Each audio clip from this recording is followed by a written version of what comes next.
আসসালামু আলাইকুম। সংবাদে আপনাদের সবাইকে স্বাগত জানাচ্ছি। আমি ফিরোজ তোহা। শুরুতেই সংবাদ শিরোনাম।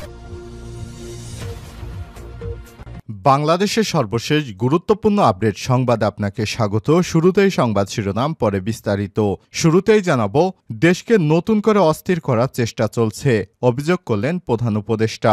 অন্তর্বর্তীকালীন সরকারের প্রধান উপদেষ্টা অধ্যাপক ডক্টর মোহাম্মদ ইউনূস বলেছেন, আমাদের স্বাধীনতা অনেকের কাছে পছন্দ হচ্ছে না, নানাভাবে এটাকে উল্টে দেওয়ার চেষ্টা চলছে। এবার দেশকে নতুন করে অস্থির করার চেষ্টা চলছে। আর রাজধানীর ফরেন সার্ভিস একাডেমিতে রাজনৈতিক দলগুলোর সঙ্গে কথা বলার পর এসব কথা জানান প্রধান উপদেষ্টা অধ্যাপক ডক্টর মোহাম্মদ ইউনূস।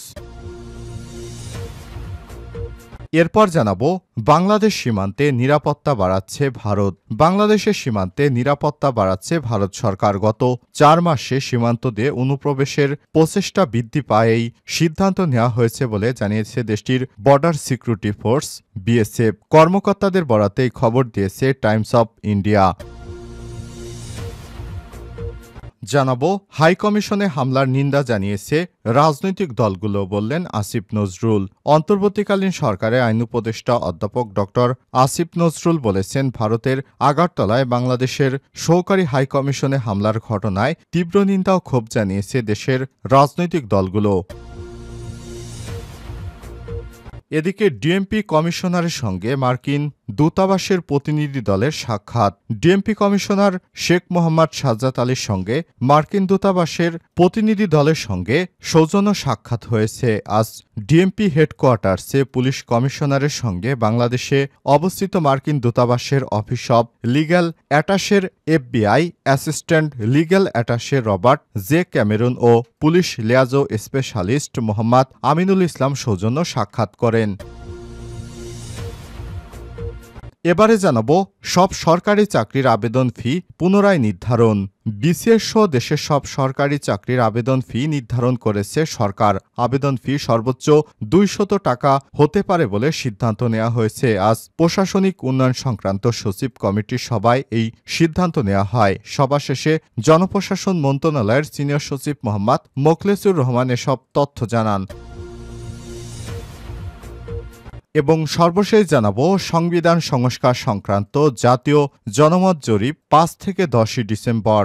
সংবিধান সংস্কার নিয়ে নাগরিকদের মতামত গ্রহণে সারা দেশে জনমত জরিপ শুরু হচ্ছে। দেশের 64 জেলায় সংবিধান সংস্কার কমিশনের পক্ষে বৃহস্পতিবার 5 ডিসেম্বর থেকে বাংলাদেশ পরিসংখ্যান ব্যুরো এই জরিপ করবে, যা চলবে আগামী 10 ডিসেম্বর পর্যন্ত। গত 7 অক্টোবর গণপ্রজাতন্ত্রী বাংলাদেশ সরকার কর্তৃক জনপ্রতিনিধিত্ব নির্ভরশীল ও কার্যকর গণতন্ত্র প্রতিষ্ঠা ছাড়া জনগণের ক্ষমতায়নের উদ্দেশ্যে দেশে বিদ্যমান সংবিধান পর্যালোচনা ও মূল্যায়ন করে সংবিধান সংস্কারের লক্ষ্যে সংবিধান সংস্কার কমিশন গঠন করা হয়। গঠিত এই কমিশন এ বিষয়ে প্রয়োজনীয় সুপারিশ ও প্রতিবেদন প্রস্তুত করবে। সেই সঙ্গে ইতিমধ্যে কমিশনের ওয়েবসাইটের মাধ্যমে নাগরিকদের মতামতও নেওয়া হয়েছে। সেখানে 50,553 জন সংবিধান সংস্কার নিয়ে নিজেদের মতামত দিয়েছেন। এছাড়াও রাজনৈতিক দলগুলোর কাছ থেকেও লিখিত মতামত গ্রহণ করেছে কমিশন। এ লক্ষ্যে সংবিধান সংস্কার কমিশন সংশ্লিষ্ট অংশীজন ছাড়াও বিভিন্ন সংগঠন, ব্যক্তি, সংবিধান বিশেষজ্ঞদের সঙ্গে মতবিনিময় অব্যাহত রেখেছে। প্রিয় দর্শক, এতক্ষণ শুনছিলেন সংবাদ শিরোনাম, এবারে বিস্তারিত। তবে তার আগে বন্ধুরা, অনুরোধ থাকবে এই সংবাদটিতে একটি লাইক দিন। এই চ্যানেলে আপনি নতুন হয়ে থাকলে আমাদের সংবাদটি দেখতে দেখতে চ্যানেলটি সাবস্ক্রাইব করে রাখুন। কমেন্ট করে বন্ধুরা আপনার মূল্যবান মতামত জানিয়ে দিন আপনি বিশ্বের কোন দেশ থেকে বা বাংলাদেশের কোন স্থান থেকে আমাদের সংবাদটি দেখছেন এবং শুনছেন। এবারে বিস্তারিত। দেশকে নতুন করে অস্থির করার চেষ্টা চলছে প্রধান উপদেষ্টা। অন্তর্বর্তীকালীন সরকারের প্রধান উপদেষ্টা অধ্যাপক ডক্টর মোহাম্মদ ইউনূস বলেছেন, আমাদের স্বাধীনতা অনেকের কাছে পছন্দ হচ্ছে না, নানাভাবে এটাকে উল্টো করে দেওয়ার চেষ্টা চলছে। এবার দেশকে নতুন করে অস্থিরতা করার চেষ্টা চলছে।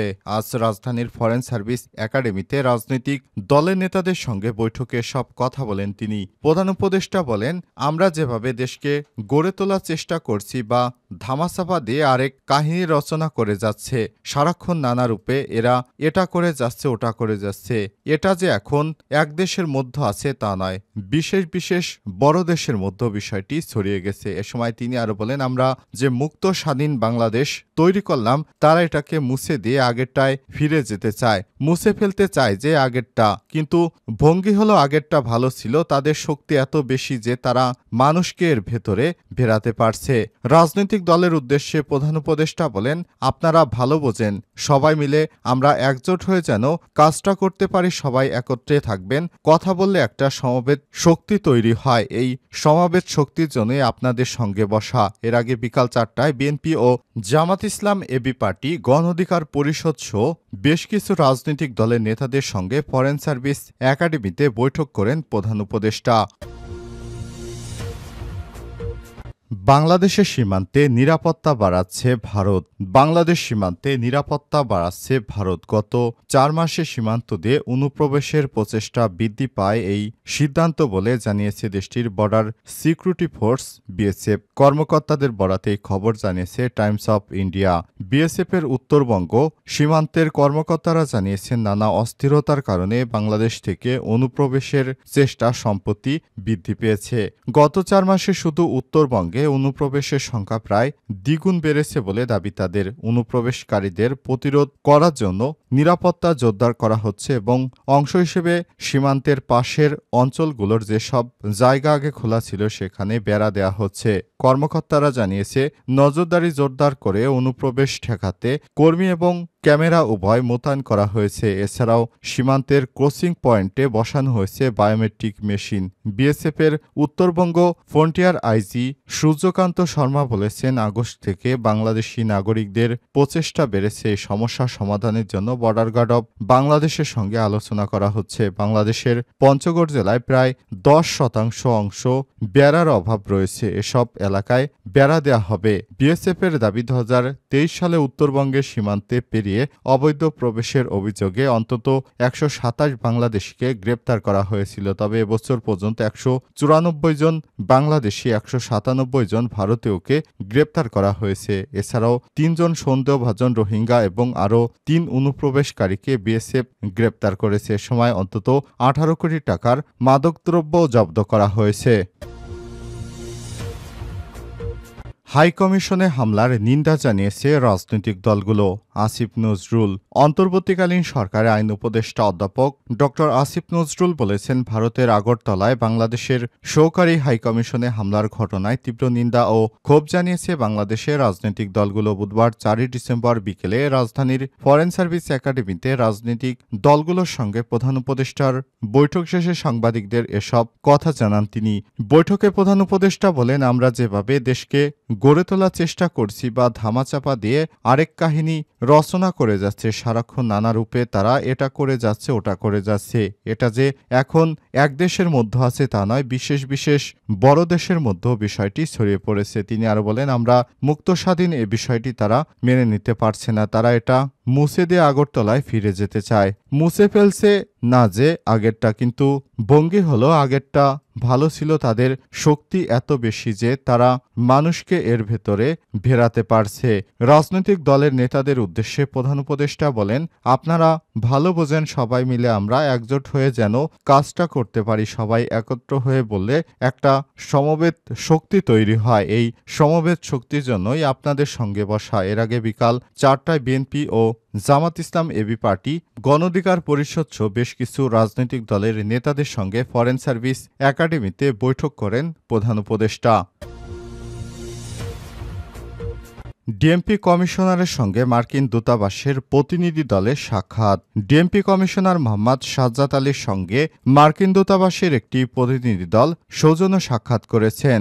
বুধবার 4 ডিসেম্বর সকালে ডিএমপির হেডকোয়ার্টার্সে পুলিশ কমিশনারের সঙ্গে বাংলাদেশে অবস্থিত মার্কিন দূতাবাসের অফিস অব লিগ্যাল অ্যাটাশের FBI assistant legal attache Robert J Cameron ও police liaison specialist Mohammad Aminul Islam সৌজন্য সাক্ষাৎ করেন। সাক্ষাতে ঢাকা মেট্রোপলিটন পুলিশ ও এফবিআইয়ের মধ্যে পারস্পরিক সম্পর্ক উন্নয়নে উভয় পক্ষের মধ্যে সহযোগিতা অব্যাহত রাখার বিষয়ে আলোচনা করা হয়। এছাড়াও ভবিষ্যতে কর্মপরিকল্পনা প্রণয়নে করণীয় নির্ধারণ করা, সিটিটিসি কর্মকর্তাদের কর্মদক্ষতা বৃদ্ধি, সন্ত্রাসবাদ ও সাইবার ক্রাইম, ট্রান্সন্যাশনাল ও ক্রাইম এর মতো অপরাধ প্রতিরোধে পারস্পরিক সহযোগিতা অব্যাহত রাখা এবং পেশাগত মনোনয়নে একে অপরকে সহযোগিতা প্রদান করার বিষয়ে আলোচনা করা হয়। সব সরকারি চাকরির আবেদন ফি নির্ধারণ। বিসিএস সহ সব সরকারি আবেদন ফি নির্ধারণ করা হয়েছে। আবেদন ফি সর্বোচ্চ 200 টাকা হতে পারবে বলে সিদ্ধান্ত নেওয়া হয়েছে। বুধবার 4 ডিসেম্বর প্রশাসনিক উন্নয়ন সংক্রান্ত সচিব কমিটির সভায় এই সিদ্ধান্ত নেওয়া হয়। সভা শেষে জনপ্রশাসন মন্ত্রণালয়ের সিনিয়র সচিব মোহাম্মদ মোখলেছুর রহমান এসব তথ্য জানান। বিসিএসে প্রতিবন্ধী আবেদনকারীদের অন্যদের মতো নির্ধারিত ফির বাইরে বাড়তি কোনো অর্থ দিতে হবে না বলেও জানিয়েছে জনপ্রশাসন মন্ত্রণালয়ের সিনিয়র সচিব। এর আগে বিসিএস এর আবেদন ফি ছিল 700 টাকা, যা কমিয়ে 200 টাকা করা হলো। সেই সঙ্গে সরকারি, আধা সরকারি ও ব্যাংকে চাকরির আবেদন ফি ও সর্বোচ্চ 200 টাকা নির্ধারণ করা হলো।